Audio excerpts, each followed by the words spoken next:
সোহাগ, কোথাও এখন পর্যন্ত কোনো অপ্রীতিকর ঘটনার খবর পেয়েছেন কিনা জানাবেন। সন্ধ্যার পর নিরাপত্তা কতটা জোরদার করা হলো?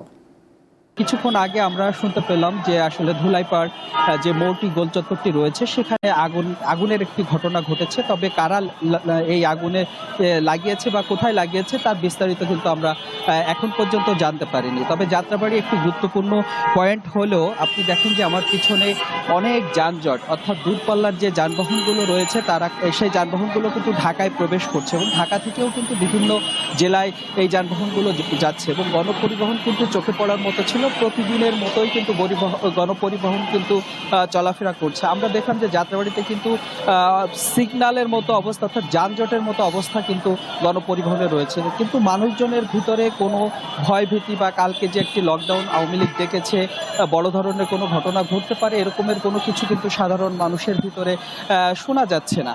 তো কিন্তু যাত্রাবাড়িতে কোনো অপ্রীতিকর এরকমের কোনো ঘটনা ঘটেনি এবং আশপাশে যে সমস্ত মার্কেটগুলো রয়েছে সেই মার্কেটগুলো কিন্তু খোলা রয়েছে। পাশে যাত্রাবাড়ি থানা রয়েছে, যাত্রাবাড়ি থানায় শুধুমাত্র অতিরিক্ত পুলিশ মোতায়েন করা হচ্ছে। এই ছাড়া রাস্তার মানে সড়কের কোথাও কিন্তু আমরা দেখিনি যে কোনো তল্লাশি কোনো টিম রয়েছে বা আইনশৃঙ্খলা বাহিনী অতিরিক্ত আইনশৃঙ্খলা বাহিনী রয়েছে এরকম কোনো চিত্র কিন্তু এখন পর্যন্ত আমরা দেখতে পাচ্ছি না। আপনি জানেন যে এই যাত্রাবাড়িটা খুবই গুরুত্বপূর্ণ। এখান থেকে আপনি যাত্রাবাড়ির সিন্দাবাদে একটি বাস স্টেশন রয়েছে, কাঁচা বাজার রয়েছে, মাছের বাজার রয়েছে। হ্যাঁ, তো এরকমের গুরুত্বপূর্ণ বিষয়গুলো থাকলেও পুলিশের কোনো বাড়তি আমরা নিরাপত্তা এখানে দেখছি না। পুলিশ স্বাভাবিকভাবেই আছে এবং এখানে মানুষের ভিতরে কোনো আতঙ্ক নেই। তবে ধোলাইপাড়ের যে ঘটনাটি সেটি কিন্তু পুলিশের মেসেজ আসছে এবং একজন পুলিশ সদস্য আমাদেরকে বললেন যে ধোলাইপাড়ে একটি অগ্নিকাণ্ডের ঘটনা ঘটেছে, যেটা ফায়ার সার্ভিস থেকে পুলিশকে জানানো হয়েছে।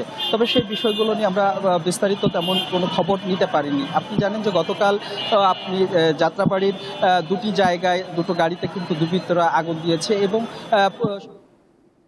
নিশ্চয়ই সোহাগ আমাদের সাথেই থাকবেন। এই মুহূর্তে যুক্ত হচ্ছে সহকর্মী এম এ হালিমের কাছে, তিনি রয়েছেন সাভারে।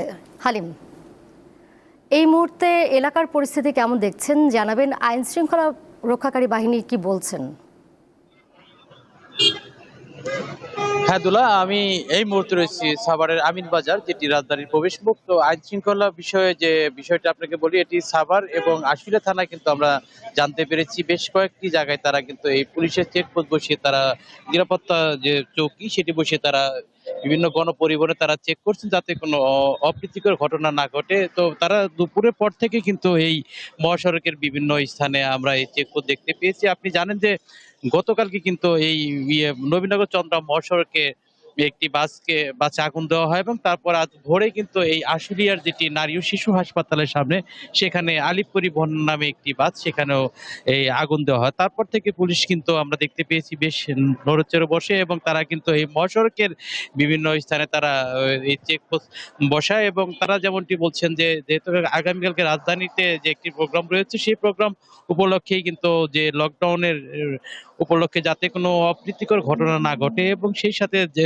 জনগণের যে জানমালের যে নিরাপত্তার বিষয়টি সেই বিষয়টি তারা দেখার জন্য কিন্তু তারা এই নিরাপত্তা চৌকি বসিয়েছে এবং এই নিরাপত্তা চৌকি কিন্তু তারা আজকে সারা রাতে করবে এমনটি জানিয়েছে এবং আগামীকালকে কিন্তু এই রাজধানীর প্রবেশ মুখ যেটি আমিন বাজার সেখানে তারা এই এই নিরাপত্তা চৌকি সেটি তাদের কার্যক্রম চালু রাখবে। সব মিলে আমরা দেখতে পেয়েছি সাভারের এছাড়া যে যে সাধারণ মানুষের মাঝে কিন্তু আমরা সেই রকমের কোনো আমরা এখনো যে এই যে প্রোগ্রাম বা সেই লকডাউন উপলক্ষে কিন্তু আমরা সেরকম কোনো চিন্তার বাজা আমরা কারো মুখে দেখিনি এবং স্বাভাবিক যান চলাচল রয়েছে এবং তাছাড়া দোকানপাট থেকে শুরু করে অন্যান্য মানুষের যে স্বাভাবিক জীবনযাপন সেগুলো কিন্তু আমরা স্বাভাবিক দেখতে পেয়েছি।